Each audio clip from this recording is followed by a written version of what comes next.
오늘의 말씀은 시편 131편의 말씀입니다. 본 시편은 다윗의 감사 예배 시입니다.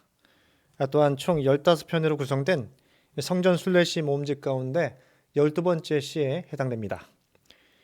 본 시편의 주제는 여호와 신앙, 즉 야훼 신앙을 지닌 다윗이 여호와 앞에서 날마다 겸손하게 살 것을 다짐하면서 이러한 신앙 고백 가운데 주어지는 마음의 참된 평안과 안식을 누리면서 그 하나님을 노래하였던 감사 예배 시입니다.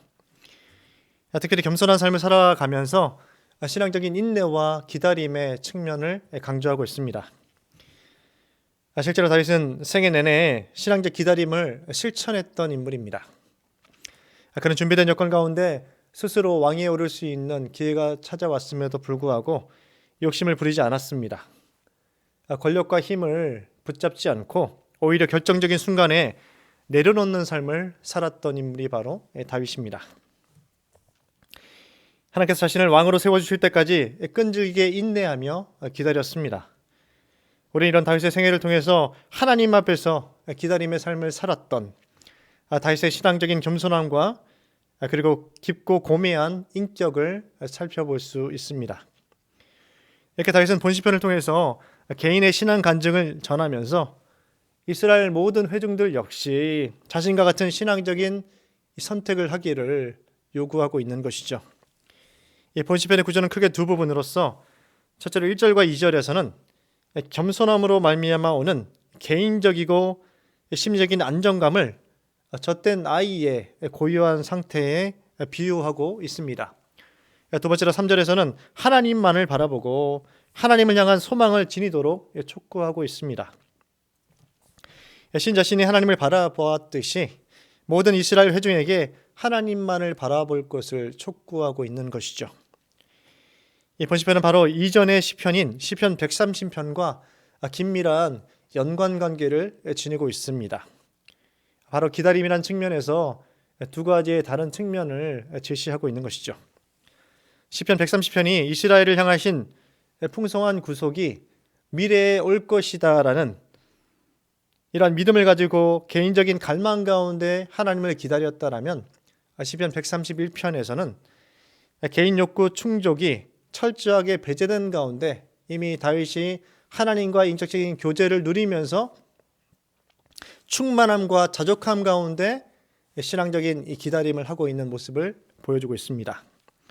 앞에 시편 130편이 구속이 아직 미완료형의 형태 가운데 있었다라면 오늘 본문의 말씀은 이미 하나님 안에서 만족과 평안함을 누리는 가운데 기다림의 측면을 강조하고 있는 것입니다. 시편 131편 1절의 말씀입니다.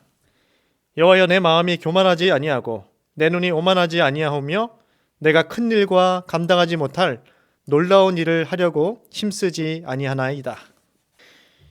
다윗은 성경에 등장하는 인물들 중에서 가장 위대한 신앙의 사람이었습니다. 또 위대한 그 인품의 소유자였습니다. 그러나 무엇보다도 그가 위대한 인물로 존경받을 수 있었던 것은 바로 그가 겸손한 삶을 살아왔기 때문입니다.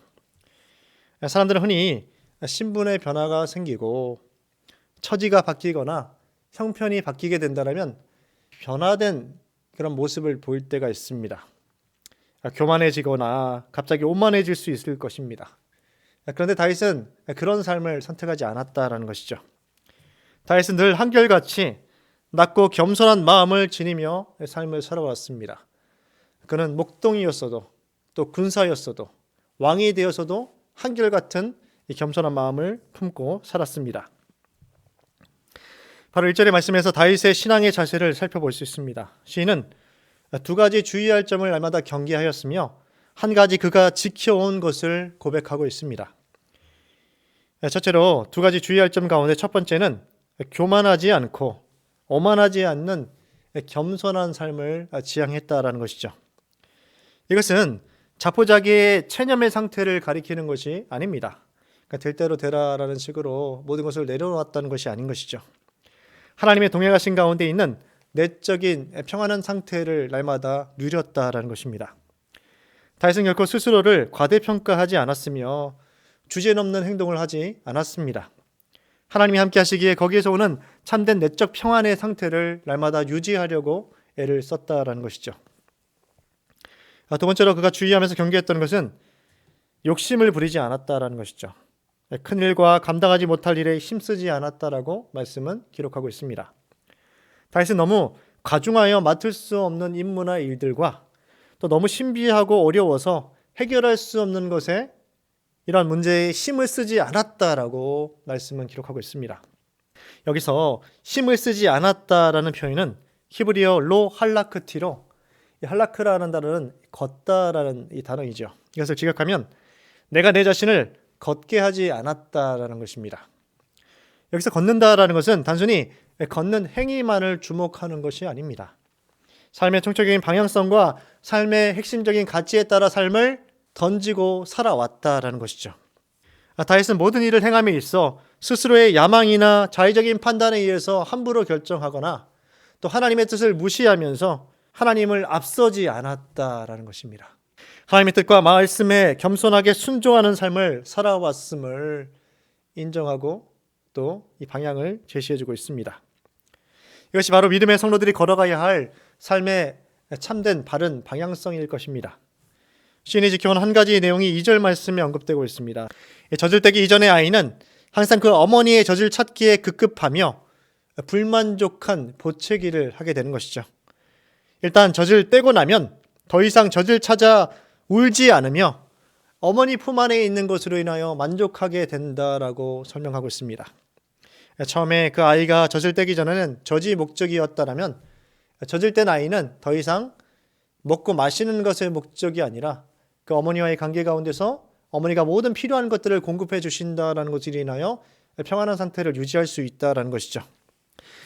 이렇게 믿음이 연약할 때에는 세상 욕심으로 인해 항상 불만족한 상태에 있지만 이제 하나님과의 관계 가운데서 영적인 부모와의 관계 가운데서 모든 것을 초월한 순간에 그 품 안에 있는 것만으로도 만족하게 되는 영적인 고요함과 평안함의 상태를 누릴 수 있게 되었다라고 다윗은 자신의 신앙 간증을 고백하고 있는 것입니다. 다윗의 평안한 모습이 이와 같이 젖을 뗀 아이와 같이 세상 그 어떤 근심도 걱정도 없는 하나님 안에서 참된 평안을 맛보고 있음을 비유적으로 설명해주고 있습니다. 세상에 대한 집착과 욕심을 버리고 한 단계 영적인 도약을 통해서 이제 모든 것의 주인 되시며 근원 되시는 하나님을 인하여 만족할 수 있는 상황과 형편 가운데 더 이상 좌지우지 당하지 않는 믿음의 견고함을 보여주고 있습니다. 이런 다윗의 고백은 오늘 이 시대를 살아가는 우리에게 꼭 필요한 신앙의 바른 자세일 것입니다. 우리는 잠깐의 코로나 바이러스 사태로 인해서 혼란과 두려움과 공포 가운데 놓여 있습니다. 또 불만족한 현 상황 가운데 대부분 놓여 있을 것입니다. 이 삶의 결핍을 느끼며 신앙을 지니는 것이 무엇인지 고민할 수밖에 없는 시대를 우리는 살아가고 있습니다. 우리가 전지전능하신 하나님을 믿는다라고 하지만 여전히 삶의 문제가 또 삶의 모든 것이 우리의 뜻대로 되지 않고 이 불만족스러운 이 상황과 형편으로 인해서 주어진 삶을 한탄하고 있을 수도 있다는 것이죠.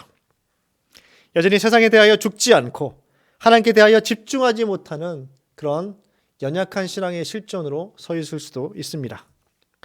그러나 성도가 진정으로 누려야 할 평안과 안식을 얻기 위해서는 이렇게 다윗과 같이 반드시 우리 안에 해결되지 않았던 세상에 대한 욕정과 욕망과 본능과 애착의 문제를 하나님과 교제함을 통하여서 십자가 앞에 내려놓고 철저히 자신을 죽이고 초월하는 신앙적인 발돋움의 시간들이 필요하다라는 것이죠.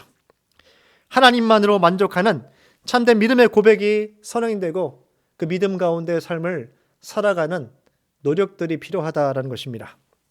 이제 말씀을 마치겠습니다. 오늘 우리의 신앙적인 기다림과 인내가 막연하고 막막한 것이 아니라 날마다 하나님과 교제함으로 참된 교제 가운데 평안함을 누리고 하나님으로 만족하는 우리의 삶이 되기를 간절히 소원합니다.